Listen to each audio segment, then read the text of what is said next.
मैं ब्रजराज फिर से आप लोगों को अपने चैनल ब्रजराज ऑप्टिमम क्लासेस में स्वागत करता हूं। और आज केमिस्ट्री क्लास को आगे बढ़ाते हुए हम एक नए चैप्टर में इन कर रहे हैं।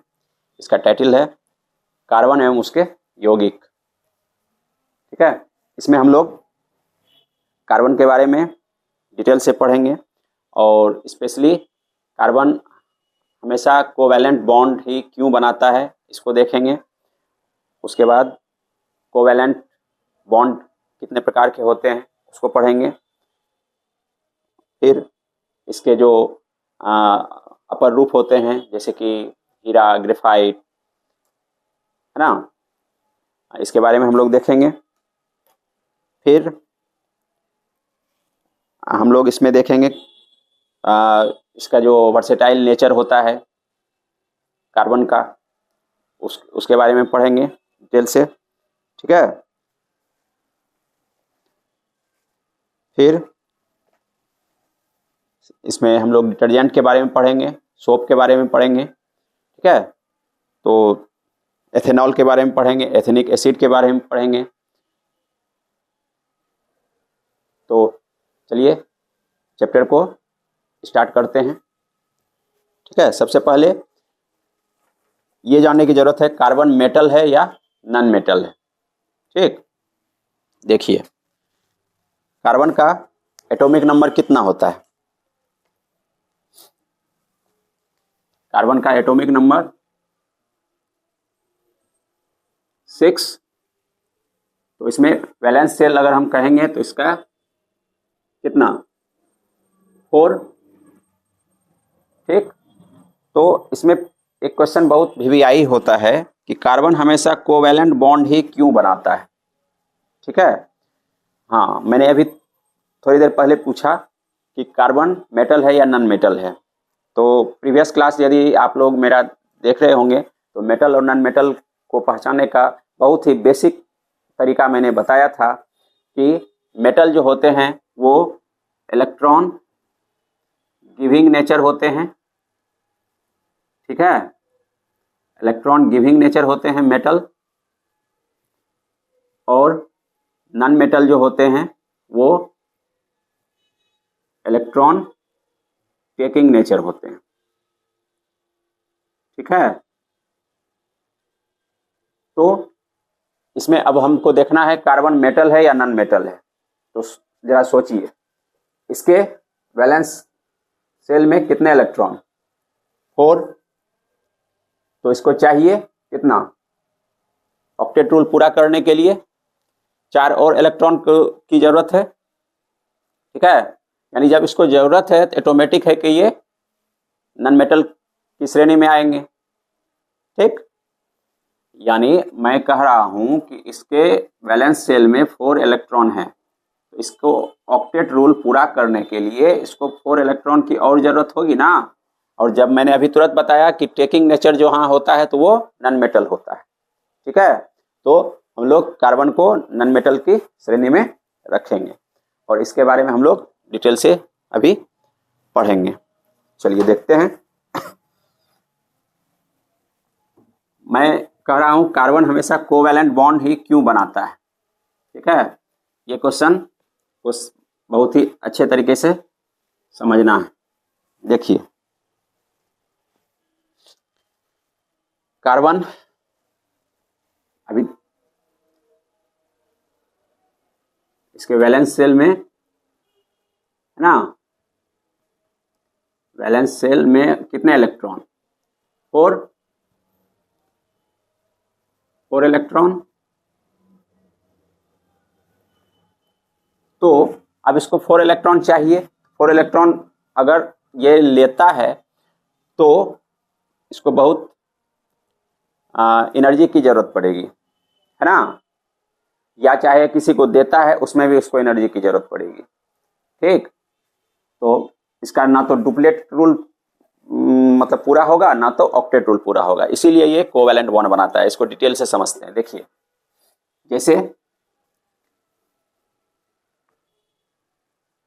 ये रहा कार्बन। ठीक है, अब जो है ये इसमें उधर से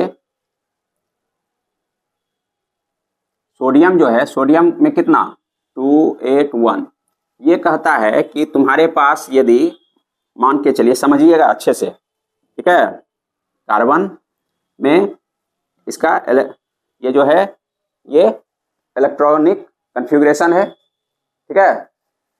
तो इसमें जो है आपको आउटर मोस्ट सेल में 4 इलेक्ट्रॉन है। तो सोडियम कहता है कि ये जो है, ठीक है, ये डुप्लेट है इसमें, यानी सॉरी ये के सेल है और ये एल सेल है, ठीक। तो सोडियम कहता है कि तुम ये इलेक्ट्रॉन किसी और को दे दो और अपना डुप्लेट रूल फॉलो कर लो, ठीक है। तो थोड़ी देर के लिए मतलब तैयार रहता है, ठीक है। लेकिन अगर ये 4 इलेक्ट्रॉन किसी को और दे देता है, ठीक है, तो हम लोग इसके पहले हम लोग प्रीवियस क्लास में देखे हैं क्या कि एटॉमिक नंबर जितना होता है उतना ही प्रोटॉन होता है और उतना ही इलेक्ट्रॉन होता है, ठीक है। इलेक्ट्रॉन जो है आपका वो इस तरह से बटा होता है सेल में, यानी कि के और एल सेल में, ठीक है। तो अगर ये 4 इलेक्ट्रॉन किसी को दे देता है तो आपका ये प्रोटॉन जो है, प्रोटॉन ये तो बेचारा इसके दो ही क्या कहते हैं इलेक्ट्रॉन के साथ रहना पड़ेगा इसको, जो कि दिक्कत होगी, है ना। दिक्कत क्या मतलब कि वो अपना फुलफिल नहीं कर पाएगा, ठीक है, सेल को, ठीक। इसीलिए ये रूल भी इसका नहीं चलेगा, ठीक है। कहने का मतलब हुआ कि प्रोटॉन 6 प्रोटॉन के साथ केवल 2 इलेक्ट्रॉन ही बचेंगे, इसको समझिएगा ठीक से। यानी अगर वो 4 किसी को दे देता है, मानते हैं हाँ डुप्लेट रूल पूरा हो गया, ठीक, लेकिन ये भी तो होना चाहिए। हम लोग क्या देखते हैं कि इलेक्ट्रॉन और प्रोटॉन की संख्या बराबर होती है ना, तब उसमें वो अगर वो किसी और को दे देता है तो उसके फिर आयन बनते हैं, और पॉजिटिव आयन हो या निगेटिव आयन हो। तो इसमें जो है वो 6 प्रोटॉन जो है वो केवल 2 इलेक्ट्रॉन के साथ रहेगा, जो कि बेमेल होगा। फिर अगर मान लीजिए क्लोरीन कहता है कि 4 और इलेक्ट्रॉन, क्लोरीन में कितना 2 8 7, तो ये कहता है कि मैं तो 1 इलेक्ट्रॉन ले लेता हूं तो मैं अपना ऑक्टेट रूल, ठीक है, पूरा करता हूं।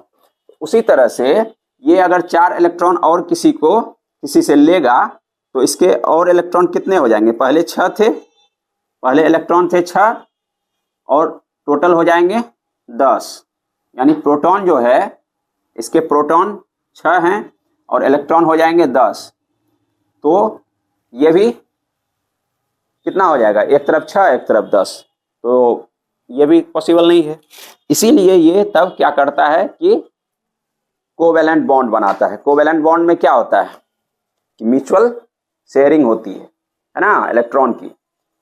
और आगे हम लोग पढ़ेंगे आयनिक बॉन्ड और कोवैलेंट बॉन्ड में क्या डिफरेंस होता है।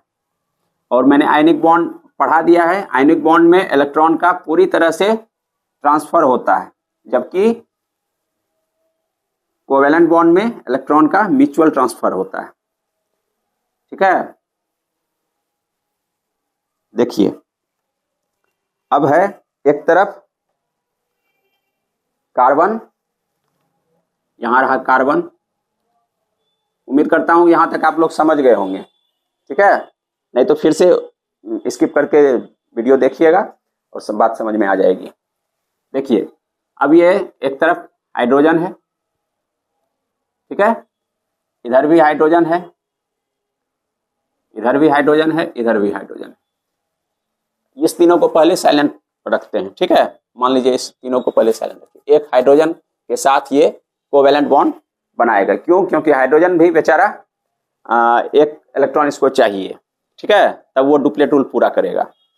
तो होता क्या है कि ये हाइड्रोजन और ये कार्बन के साथ में सिंगल कोवैलेंट बॉन्ड बनता है, यानी 2 इलेक्ट्रॉन का, है ना, परस्पर साझा होता है। एक इलेक्ट्रॉन इसका, एक इलेक्ट्रॉन इसका, और जब 2 इलेक्ट्रॉन का परस्पर साझा हो तो वो सिंगल कोवैलेंट बॉन्ड कहलाता है, ठीक है। यानी 1 पेयर ऑफ इलेक्ट्रॉन का जब परस्पर लेन देन होगा तो वो क्या होगा, सिंगल कोवेलेंट बॉन्ड। ठीक है, तो इसके बीच में सिंगल कोवेलेंट बॉन्ड बन गया, यानी इसका भी डुप्लेट रूल पूरा होगा। ठीक है, और इसका भी कम से कम एक तो पूरा हुआ, अभी पूरा नहीं, इसको 4 चाहिए, इसमें 5 आए। ठीक है, इसमें अगर ये एक इससे लेन देन किया तो इसमें कितना, इसका एक 5 आया ना, और इसका क्या हुआ, डुप्लेट रूल पूरा हुआ, 2 हो गया। अब जो है इसी तरह से एक H इधर भी आएगा, ये भी यही रूल फॉलो करेगा। ठीक है, अब देखिए इस H को एक एटम और मिल गया, तो ये भी अपना डुप्लेट रूल फॉलो कर लिया, और इसके कितने हो गए, 6। फिर इधर से एक H आया, इसमें कितने हो गए, 7, और इसके भी डुप्लेट रूल फॉलो हुए। फिर इधर से एक H आया, ये भी इससे एकल बॉन्ड बनाया, तो इसके टोटल कितने, 4 जो वैलेंस शेल में और इसको चाहिए थे, ये 4 पूरे हो गए, और ये एक तरह से इसका भी डुप्लेट रूल पूरा हो गया, जिससे एक बॉन्ड बन गया चारों के बीच में। इसी को कहते हैं सिंगल कोवेलेंट बॉन्ड, और इससे क्या होता है, एक मॉलिक्यूल्स बन जाता है। ठीक है, एक मॉलिक्यूल बनता है, वो मॉलिक्यूल क्या हो गया, CH4 यानी मीथेन। ठीक है, देखिए सिंगल बॉन्ड भी बना और एक नया मॉलिक्यूल भी बना। इस तरह से इसमें कार्बन जो है कोवेलेंट बॉन्ड इस तरह से बनाता है। ठीक है, चलिए उसके बाद कोवेलेंट बॉन्ड के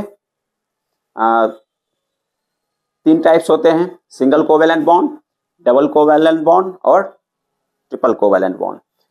इसको हम लोग पढ़ेंगे। ठीक है, तो आज जो है यहाँ तक आप लोग समझे, इसके आगे हम लोग देखते हैं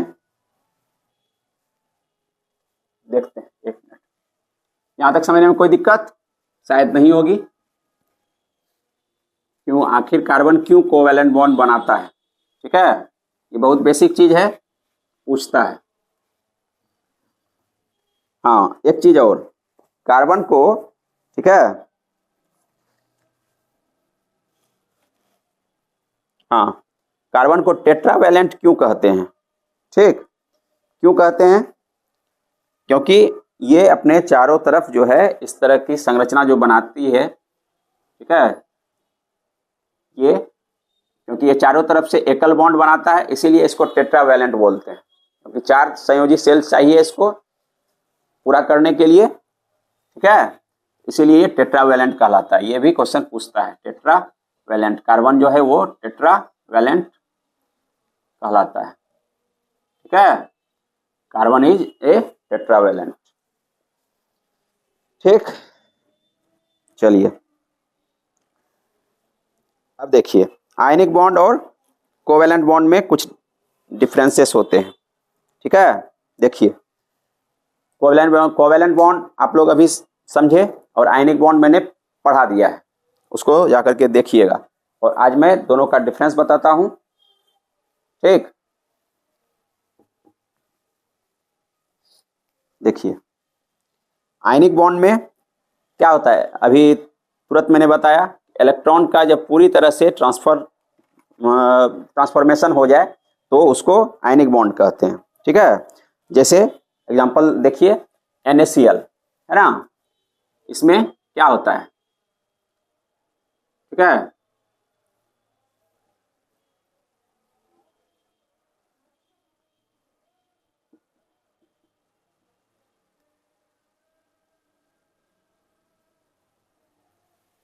ठीक है, अब इसमें देखिए इसका एक इसमें ऐड हो गया, तो वो जो आयन बना लिया। ठीक, यहाँ पे माइनस हो जाएगा। ठीक, यानी ये पॉजिटिव आयन और ये नेगेटिव आयन, क्योंकि ये इलेक्ट्रॉन का पूरी तरह से ट्रांसफर हो रहा है, क्योंकि पूरी तरह से कैसे, 281, ये 1 जो है वो क्लोरीन को दे देता है Na, और क्लोरीन जो है वो इससे 1 लेता है ना, ये जो 1 जो है इससे वो ले लेता है, यानी ये देता है, देने वाला जो होता है पॉजिटिव हो जाता है, और लेने वाला वो नेगेटिव आयन हो जाता है। ठीक, पहला प्रॉपर्टी जिसका समझे, यानी कि दोनों का डिफरेंस में क्या है कि आयनिक बॉन्ड जो होता है वो इलेक्ट्रॉन का पूरी तरह से ट्रांसफर करता है और कोवेलेंट बॉन्ड जो होता है वो म्यूचुअल ट्रांसफर करता है। ठीक है, चलिए दूसरा प्रॉपर्टी इसमें जो है, दूसरा डिफरेंसेस क्या होता है, आयनिक कंपाउंड जो होते हैं, ठीक है, वो मेटल और नॉन मेटल के एटम से बनता है। यानी देखिए, एक मेटल है, एक नॉन मेटल है ना। तो आयनिक कंपाउंड जब भी बनेगा तो वो किससे बनेगा, मेटल एवं नॉन मेटल दोनों से, है ना, मेटल एंड नॉन मेटल। ठीक है, और कोवेलेंट कंपाउंड जो बनेगा वो केवल नॉन मेटल से बनेगा। ठीक है, कोवेलेंट कंपाउंड जो बनेगा, कोवेलेंट कंपाउंड वो ओनली नॉन मेटल से, यानी अधातु से। ठीक है, दो डिफरेंस हम लोग सीखे। तीसरा देखिए, अब देखिए आयनिक कंपाउंड जो होते हैं जनरली सॉलिड फॉर्म में मिलते हैं। ठीक, आयनिक कंपाउंड जो होते हैं वो क्या होते हैं, सॉलिड फॉर्म में होते हैं। ठीक है, आयनिक कंपाउंड हमेशा सॉलिड फॉर्म में होते हैं, लेकिन आपके कोवेलेंट कंपाउंड जो होते हैं वो सॉलिड में भी होते हैं, ठीक है, लिक्विड में भी होते हैं और गैसेस में भी होते हैं। अब इसके देखिए एग्जांपल पूछता है, सॉलिड में क्या आएगा, आयोडीन आएगा, ठीक है, लिक्विड में क्या आएगा, ब्रोमीन आएगा, और गैसेस में क्या आएगा, गैसेस में क्या आएगा, बोलिए, क्लोरीन आएगा, और भी गैस आ सकते हैं। ठीक है, चलिए आगे देखते हैं। हाँ, अब देखिए इलेक्ट्रिक फोर्स ऑफ अट्रैक्शन, ये टर्म मैंने बताया था जब आयनिक बॉन्ड पढ़ाया था, उसमें मैंने बताया था इलेक्ट्रिक फोर्स ऑफ अट्रैक्शन क्या होता है। ठीक है,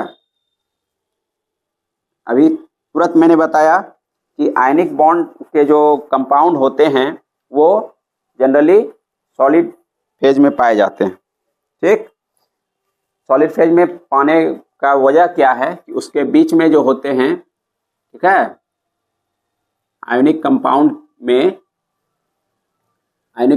में क्या होता है, इलेक्ट्रिक फोर्स ऑफ अट्रैक्शन जो होता है वो ज्यादा पाया जाता है। ठीक है, इलेक्ट्रिक फोर्स ऑफ अट्रैक्शन वो ज्यादा पाया जाता है। ये एरो का निशान हुआ, ऊपर दिया मैंने, ज्यादा है इसमें। ठीक, और इसी वजह से वो ठोस अवस्था में पाए जाते हैं, क्योंकि उसके आयंस को फिर तब तोड़ना पड़ता है लिक्विड फॉर्म में, तब जाकर के उसमें जो होता है वो इलेक्ट्रिक फ्लो होता है, अदरवाइज ठोस अवस्था में उसमें इलेक्ट्रिक फ्लो नहीं होता है। ठीक है, और ऑटोमेटिक है, तब इसमें डिफरेंस क्या हो जाएगा, उसमें जो होता है इलेक्ट्रिक फोर्स ऑफ अट्रैक्शन कम होगा। ठीक, कोवेलेंट कंपाउंड में ये कम होगा, इलेक्ट्रिक फोर्स ऑफ अट्रैक्शन कम होगा, जिसकी वजह से क्या होगा कि आयनिक कंपाउंड के गलनांक एवं क्वथनांक, ठीक है, यानी मेल्टिंग पॉइंट और जो आपका बॉइलिंग पॉइंट जो होगा वो हाई होगा, क्योंकि इसमें जो होगा इलेक्ट्रिक फोर्स ऑफ अट्रैक्शन ज्यादा है, तो उसको हीट ज्यादा चाहिए ना उसके आयन को तोड़ने के लिए, तभी ना वो टूटेगा। तो मेल्टिंग पॉइंट भी उसको ज्यादा चाहिए और बॉइलिंग पॉइंट भी ज्यादा चाहिए। और इसके विपरीत इसमें क्या होता है, ये अट्रैक्शन जो होता है वो कम होता है, जिसकी वजह से उसका मेल्टिंग पॉइंट और बॉइलिंग पॉइंट लो होता है। ठीक, आगे देखिए फिर क्या है, आयनिक कंपाउंड जो होते हैं वो वाटर में आसानी से घुल जाते हैं। ठीक है, आयनिक कंपाउंड जो होते हैं वो आयनिक कंपाउंड वो ठीक है पोलर सॉल्वेंट में घुल जाते हैं। ठीक है, पोलर सॉल्वेंट में सॉल्युबल रहते हैं। पोलर सॉल्वेंट H2O में सॉल्युबल होते हैं। अब देखिए पोलर सॉल्वेंट क्या होता है, ये भी मैंने पढ़ा दिया है, वीडियो देखिए प्रीवियस वाला, समझ में आ जाएगा। ठीक, जिसमें यानी पॉजिटिव और नेगेटिव दोनों चार्ज रहता है उसको कहते हैं पोलर नेचर। जिस मटेरियल में ये पाया जाएगा उसको पोलर नेचर का कहेंगे। तो वाटर में वो मिलता है। ठीक, डिटेल में आप लोग प्रीवियस वीडियो देखिए, समझ में आएगा आयनिक बॉन्ड जिसमें मैंने पढ़ाया। ठीक है, उसके बाद देखिए तो ऑटोमेटिक है क्या कि इसमें घुलेगा, और जो नॉन पोलर नेचर होंगे जैसे कि आपको अल्कोहल हो गया, बेंजीन हो गया, क्लोरोफॉर्म हो गया, ईथर हो गया, ठीक, उसमें वो नहीं घुलेंगे। अल्कोहल हो गया, क्लोरोफॉर्म हो गया,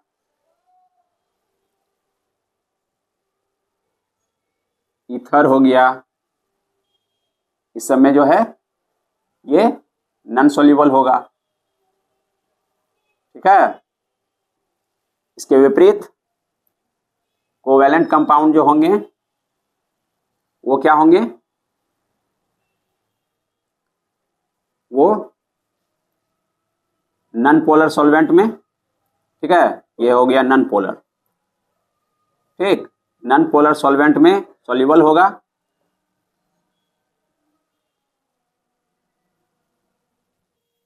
नॉन पोलर सॉल्वेंट में सॉल्युबल होगा, जबकि पोलर सॉल्वेंट में